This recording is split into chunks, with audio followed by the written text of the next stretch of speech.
Hi, everyone. Happy Monday. Hope you had a great weekend. I'm excited to see you in class today. We're going to start with, on this Loom recording, we're going to go through our learning targets for the day, go through our agenda, and then do our read aloud of Chapter 9 with some stop and jots focused on point of view. So as you see on your instructions, today we'll be completing Chapter 9's Nearpod of 2 roads, focusing on point of view. While you read, I'll be pulling groups into breakout rooms to review point of view for tomorrow's mid-unit assessment, beginning with the reading of the text tomorrow in class and then the actual assessment on Wednesday. And then our learning target for today is that I can find the gist of Chapter 9. So gist is your first thinking of the main idea. So as we read, think about what is happening in Chapter 9 that would make up those main events, the part of the gist. So you should have answered the attendance question by now in the chat if you've opened this Loom link, this Nearpod link. So which state would you most like to visit? For me, I think I would most like to visit Montana. It looks beautiful with the mountains. So that is my pick. I'm excited to see yours in the chat box. And now you've opened up this Nearpod, so let's go ahead and get started. So first, I just wanted to highlight some of your classmates' responses to the extension activity on Friday. So on Friday, those who had completed their async work and went on to the extension activity completed this response at the end of their reading that I thought was really cool and I wanted to share with you guys. So during the reading, students learned about how mascots and Indigenous names are disrespectful to tribes and to Indigenous people, to use them in sports or to use them in popular culture. So at the end, students had an opportunity to reflect on how they are proud to be part of their culture and heritage, following the prompts from these examples. So proud to be Navajo, proud to be a Native PhD, a Native with a doctorate degree, and proud to be American Indian. So you can check out some of your classmates' responses. Really makes me proud to be your educator, your teacher, with such a proud and diverse group of strong individual students. All right, so before we read Chapter 9, I know that at the beginning of this book, it feels like we're jumping around a little bit. That is because we want to make sure that we are building the background knowledge that we need for this book about Indian schools, as they were called back then, and the Indigenous communities and the problems that they faced, as well as the problems that Pop is facing as a veteran. So that is why we're skipping a few chapters so that we can get to the heart of the book at Cal's experience in an Indigenous boarding school. So just to review some of the chapters that we may have missed, chapters 6 through 8 gist. So in chapter 6, Cal and Pop make their way to a hobo camp in the forest. So as they refer to themselves as bows or as hobos, that's how they refer to themselves, as people who live on the land, people who travel without any permanent home. So they go to a forest where there's a large camp of people just like them. Pop is reunited with some of his fellow soldiers, and they make some plans to go to Washington, D.C. for that a million veteran march on Washington, D.C., so the bonus army. Next, in Chapter 7, Pop explains to Cal why he kept his Indian ancestry hidden from Cal, to protect him from bigotry and racism, as we have discussed in class, the treatment that many Indigenous Americans face to this day by the U.S. government and by U.S. Individual citizens. So he explains to Cal that he intends to march on Washington with other veterans, but that it would be safer for Cal to go to the Challagie boarding school. So that is where we are in Chapter 8. Chapter 8, the sheriff of the local town arrives and forces the camp to evacuate. So Cal and Pop need to leave the camp in the woods where they were with other veterans. And the sheriff also mentions that he makes money from catching runaways from that boarding school that Pop mentioned that Cal would attend. So the sheriff is making money off of runaways, people who escaped the school. and then he returns them to school for a reward.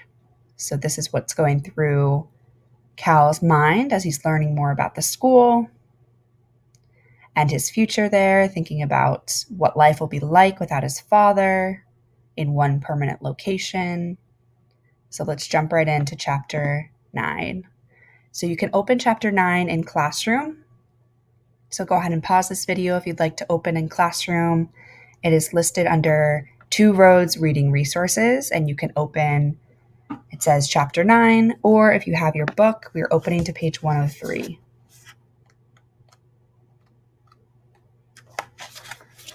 So chapter 9, Upside Down. We've managed to catch the very train my father was hoping we would. The two of us are possum belly on the roof of a westbound passenger car. We're on our way to Chalagy. Just one stop farther along the way, according to Pop. Normally I'd enjoy riding this way. It's a fine sunny day. The air is warm and fresh as it washes over us. You have a great view from the top of a train car. But I can't take any pleasure I can't take any pleasure out of this ride right now. Not when my mind is going even faster than this train. What I had overheard of the conversation Pop had with Sheriff Boyle last night has put unanswered questions into my mind. They're all about Chalagy, the place Sheriff Boyle mentioned, and also called Plains View. What is it? Why did my father run away from it? Those questions and a dozen more are elbowing one another inside my head. There was no time last night to ask any of those questions, though. And this morning we had to hustle just to make it in time to flip this ride. Now, though it is just the two of us together, this is still not the time when I can ask questions. What with the train doing a good 40 miles an hour, the wind whipping past us is too strong for any conversation at all. I reach over and grasp my father's arm. He turns his head to look at me, page 104. There are these hand signals he taught me, a whole bunch of them. Ones I guess he must have learned when he was over there in the war. I use a couple of them now. First, I tap my chest. That means me or I. Then I hold my right hand up, palm out, and sort of waggle it back and forth. That means a question. I have a question. Pop lifts his own right hand, sticks out his index finger, and drops it down. Yes. He points with his lips behind us where there's a string of boxcars. We make our way back, hop off our passenger car onto the one behind it, careful to land soft enough to not make any thumping sound that might attract the attention of a conductor. Most conductors don't mind men hitching a ride. That is especially so because nearly all hobos stay true to number 11 of the code, to always ride your train respectfully and never interfere with the operating crew. But there are still some conductors who have a mean streak in them and will kick off even the most polite of us. So we try to go unnoticed as much as possible. This is our first stop and jot from page 104. What does number 11 of the code in this third body paragraph here, what does number 11 of the code tell you about Cal and Pop's characters?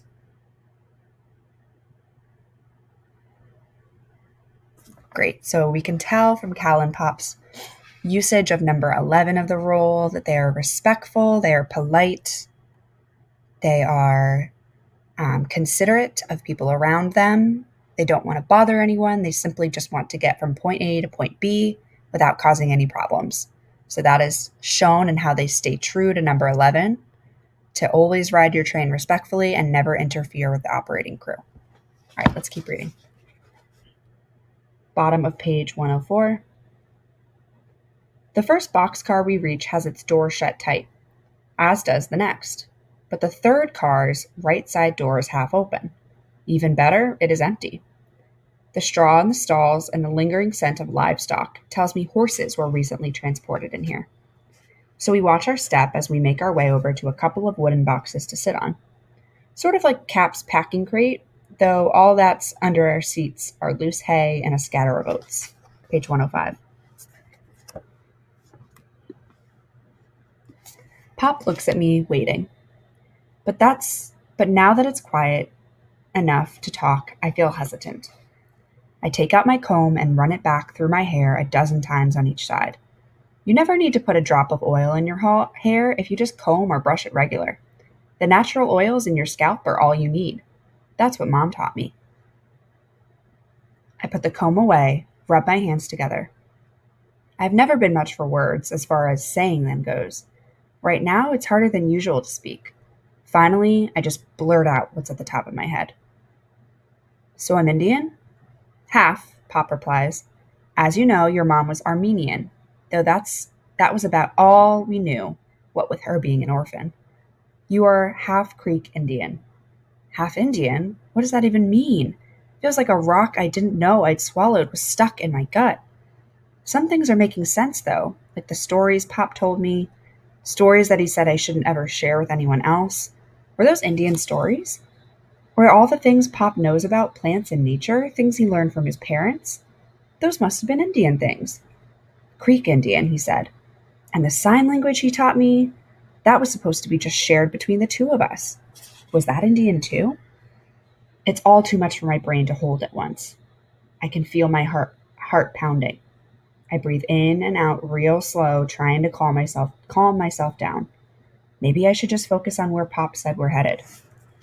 So this is stop and jot number 2. What is Cal's point of view about finding out he is Indigenous?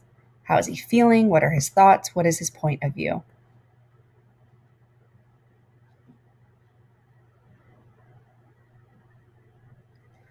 Great. So we can tell from this passage that that Cal is nervous. He is confused. He's having these racing questions.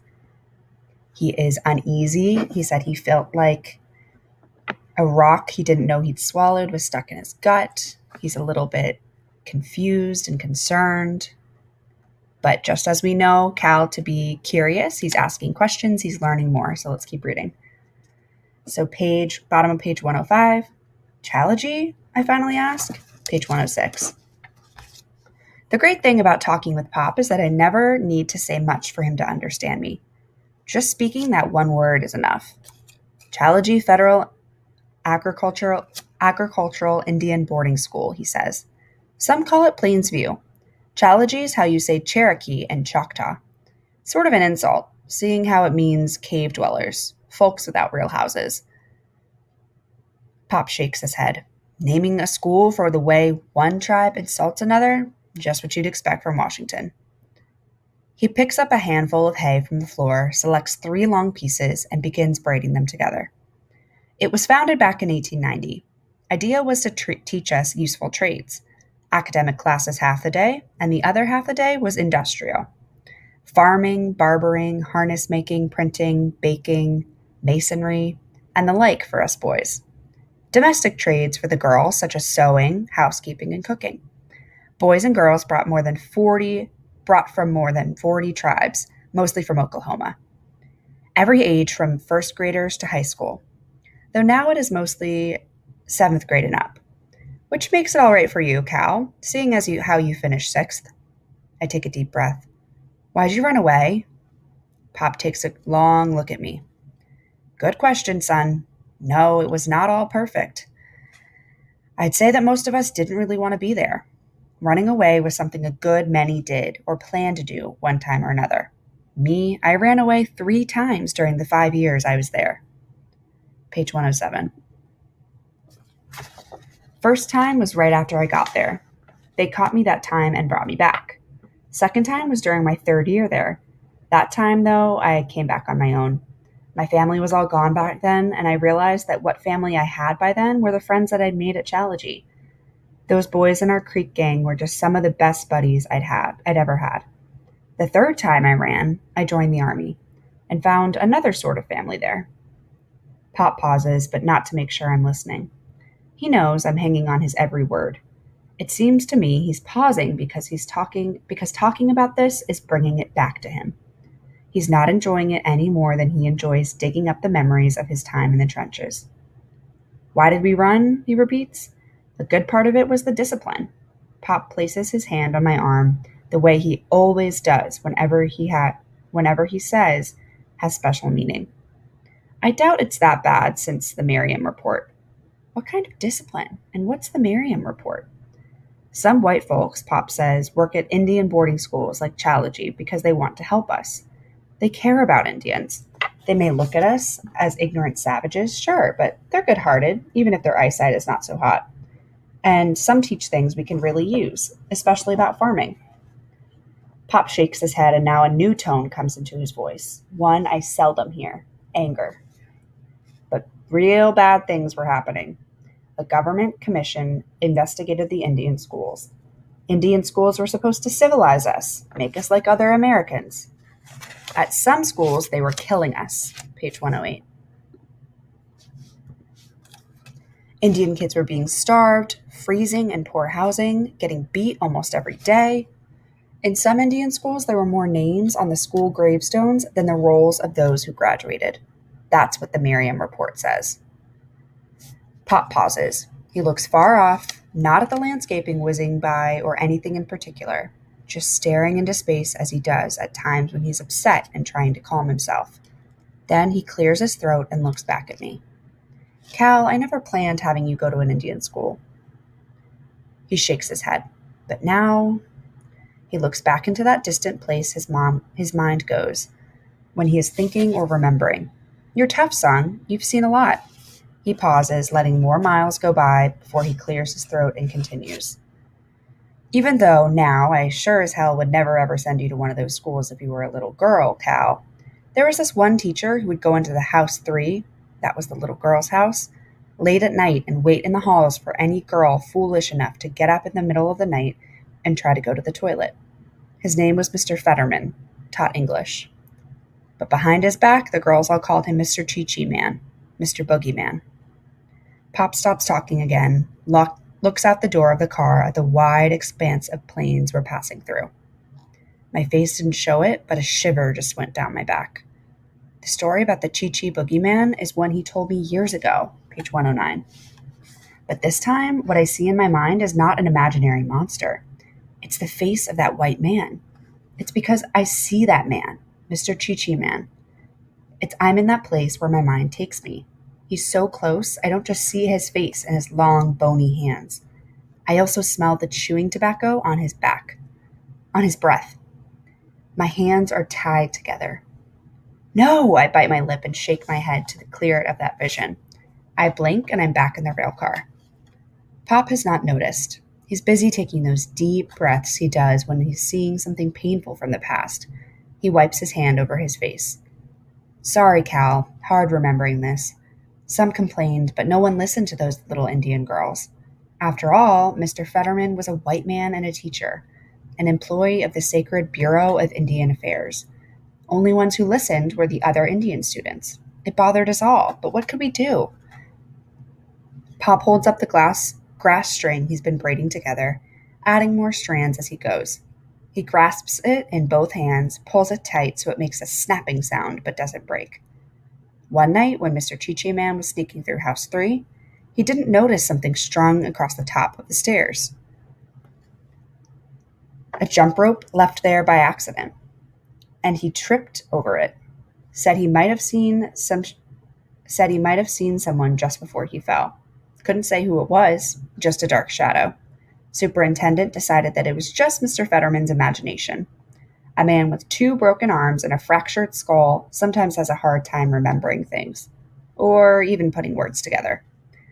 A sister of his came out to take him home. He was never seen again. Page 110. Pop smiles at me. I smile back. I just saw who was hiding in the shadows, ready to give a push if it was needed. But getting back to your question, son, as to why we ran, sometimes we had enough of the military discipline. After all the drilling and training we went through at Chalaji, boot camp in the Army was a breeze. There were long days and being punished for talking Indian or breaking the rules. Then there was the bad food that we also never had enough of, the stiff clothes and the heavy clodhopper boots they gave us that fell apart, the bathrooms that were never clean and stunk to high heavens. Pop pauses and looks off to his left. But that discipline was not the worst thing. Homesickness was the biggest reason why we ran. Being away from home was hard, missing our families. So our next stop and jot using context clues on this page, what does discipline mean?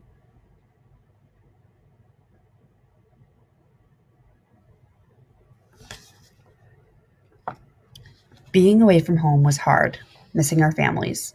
Like I'll miss you. I've blurted those words out without thinking. I am sorry as soon as they're said. A hurt look comes over Pop's sensitive face, but it lasts no longer than a wisp of cloud crossing in front of the sun. Pop shakes his head. No more than I'll be missing you, Cal. His hand is on my shoulder as we watch the land whip past us backward, mile after mile being left behind. Pop lets out a long breath. This is the right thing to do, son. Get you back in school. That way you can make use of your time while I'm in Washington, which is no place for a boy to be. Pop smiles. Even boarding school is better for Indians than D.C. Page 111. Better for Indians. Indians. That's how Pop is referring to him and me. Is Indian what I am? It's not what I've ever seen myself to be. How am I going to fit in? Pop looks at me. You mean with them all being Indian and you having been raised to think of yourself as white? I nod. Pop smiles. First of all, Indian or not, those Chalagy students are people. People, human beings. You know what I've said about that? I nod again. All human beings bleed the same blood, breathe the same air. Our heartbeats all sound the same. It's not how a man looks, but what's in his mind and heart that counts. That's sort of what it says in Hobo Code. Knights of the road help one another, no matter a man's skin color. You worrying about not looking Indian, not being able to speak Indian? I bite my lip. Pop's right. I'm probably going to stand out like a sore thumb. Pop holds up his left hand, sticks out his little finger. He does that when he's starting to count things up. First of all, he says, there will be Indian kids there who don't know much Indian at all. Even back when I went to boarding school, there were Indian kids who spoke nothing but English. Their own parents went to boarding school before them and had the language beat out of them. By now, there will be even more who hardly know a word or two in Indian. So this is our next stop and jot. What is that figurative language? I'll reread it for you. How does that show his point of view? So Cal says, I'm probably going to stand out like a sore thumb. How does that figurative language, that simile, how does that show Cal's point of view about going to the Indian school?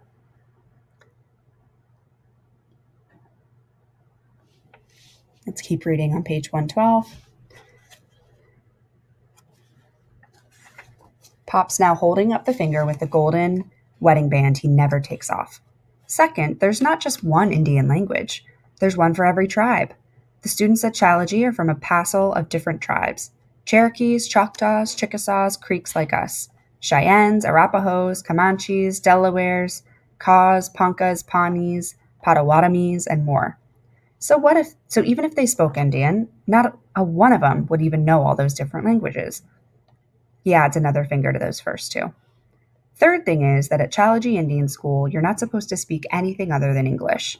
When I was there, say one word in Creek and get your mouth washed out with lye soap. Pop lifts his gaze and looks off to his right.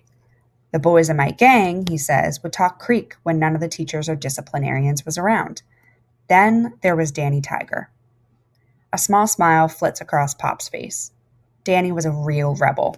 Set the record for running away by the time he was 13. One day, he walked right up to the head disciplinarian and said, Hersky. Like I told you, that's Creek for hello. Then, before the man could say anything, Danny reached into his pocket, pulled out a bar of soap, and took a big bite of it. That earned him a whipping. But when I sneaked up to the guardhouse to toss a candy bar through the window, Danny said it was worth it just to see the look on that man's ugly face. Pop turns back at me. Cal, I've been itching to share some of these stories with you.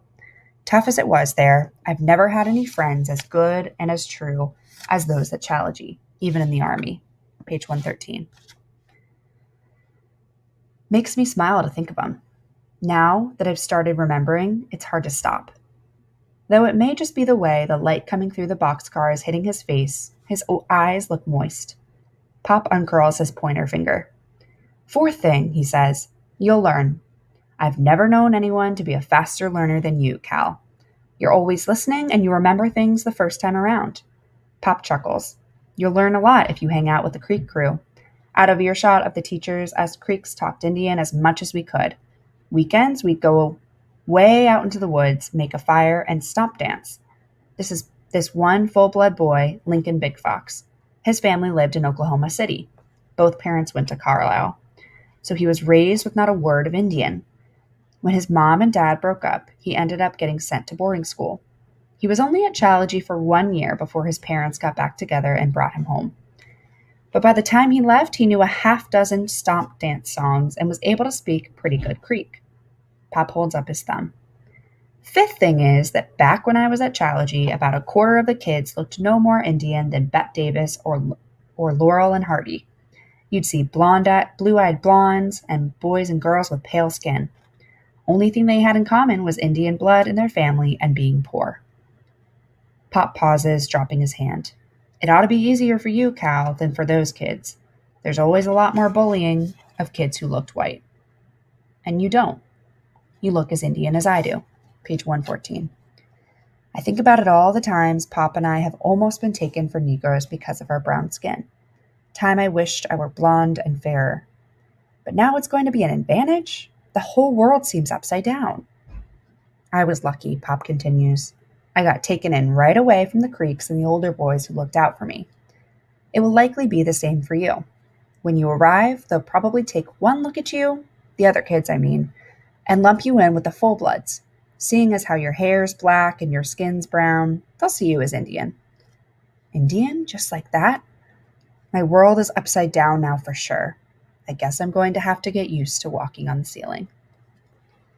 All right, your final stop and jot. How has Cal's point of view about going to Indian school changed over the chapter?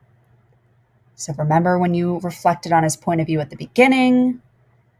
When he finds out he is Indian, how has his point of view changed now that he knows he's going to the Challagy school? How has his point of view changed over the course of the chapter?